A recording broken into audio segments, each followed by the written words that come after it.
Probably one of my most embarrassing moments was sophomore year in Miss Garcis's class. I sat in the back of the classroom and we were watching a video and she asked me to put the blind down. And I got up and I started to put the blind down and then it completely broke off the window. The whole entire thing came off, crashed, hit the radiator, and she turned and she was like, "Sophia, why are you so destructive?" And I was so embarrassed that I just sat down and gently placed the remaining line on the floor and just like put my head down. My most embarrassing moment was when I was a freshman and I was in Miss Garcis's class. She was going through some slides of ancient art and there were different sculptures, and she flips to one slide and everyone who knows me knows that I just say everything that's on my mind instantaneously. And so I said, "Oh, that one looks like Helen Keller." It was like a statue of a woman, and I instantly realized the statue's eyes are like gouged out because it's a really old statue, so its eyes are worn out. And so Miss Garza just slowly turns to me and she goes, "Elena, that's really inappropriate. You can't say that." And the room just gets super quiet. And just freshman year, I wanted to tell her that I didn't mean because of the eyes. It was because of the hairstyle of the statue. But freshman year, you really can't explain yourself, and it was so bad. Most embarrassing thing I've done at Stone Ridge is something that happened my freshman year. I was walking up the stairs and I saw Katie Ledecky coming down and I got really excited and I tripped up the stairs and fell flat on my face right at her feet, and then my backpack flung over my head and then hit her legs, so then she fell back, and then I was stuck like a turtle, like I couldn't get up, and she had to like help me up and stuff. And for the rest of the year, anytime she saw me, she would either awkwardly look away or would say, "Oh hi, you're the one who fell up the stairs." Yeah, that was probably the most embarrassing thing that's ever happened to me. So I haven't told anyone this before, but on the first day of school last year, I walked in through the main entrance and there was a cardboard cutout of Pope Francis sitting in the middle of the hall. And for some reason, I was unable to tell that it was a cardboard cutout, so I thought that Pope Francis was actually at Stone Ridge. So I was too scared to go say hi or anything because he's Pope Francis. So I texted my mom telling her that the Pope was at our school. That did not go over so well because, that's probably a weird text to get. But I think I was unable to realize that the Pope didn't really have time in his schedule to come visit Stone Ridge. But also, aside from that, I'm not sure how I was unable to realize that it was a cardboard cutout. But yeah, that happened. I was running winter track and it was after a really long workout and I was really tired. I wanted to go home. We were sitting in this big circle in the carpeted gym and we were doing the stretch where you lay on your side and you put your leg up, and I farted really loud. It got really quiet, and then from the other side of the room, Mr. Rook in a very monotone, like, I don't care about anything voice, he was just like, "Everybody does it," and everybody broke out laughing, and it was terrible. That's that.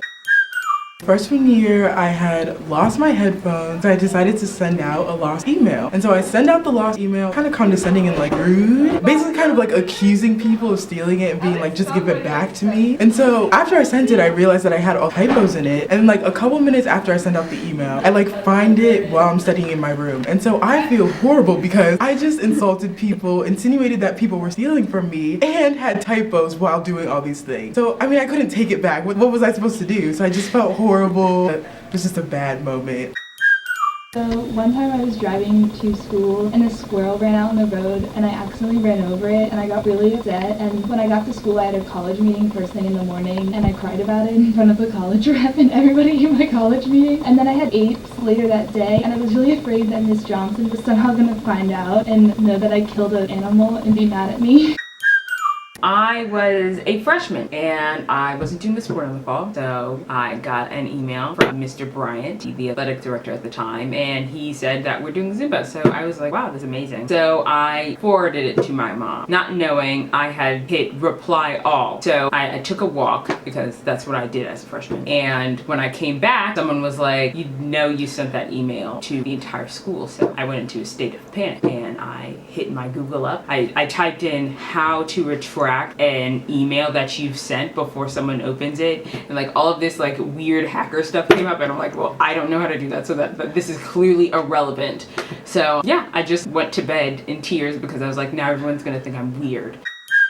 I was pretty much a mess freshman year in theology class, and one day Dr. Hogan was talking about social pariahs, and I had never heard the word pariah before, so I'm searching through my mind trying to figure out what pariah means. And I was like, you know what word actually sounds a lot like pariah? Piranha! I was like, oh, this makes so much sense in the context, because it's like, these people are so mean, they're like on the outskirts of society. So I'm like, wait a second, Dr. Hogan's saying the wrong word in front of the entire class. So I raised my hand. I'm like, Dr. Hogan, why do you pronounce the word piranha pariah? It's not making any sense. And that's when Dr. Hogan informed me that they are indeed not the same word. So when I was a freshman, I tried it for Heartfelt and I got in. And I remember the first rehearsal that I went to, everyone was like really funny and I wanted them to accept me as one of their own. So I went home and I like looked up music jokes that I could tell. I arrived at Heartfelt like very promptly. I walked in, I take a deep breath and I'm like about to make my joke and I'm like, how do you know and then like as soon as I hit I feel the ground coming closer to my face. And I'm like, this is unfortunate because this is the joke that will get me in. And so I'm like approaching the ground, but at the same time I think, I can outrun this fall. And so I'm like running. So imagine, like I'm still saying the joke as this is happening. So I'm like, how do you know a singer is at your door, like as I'm running forward and falling?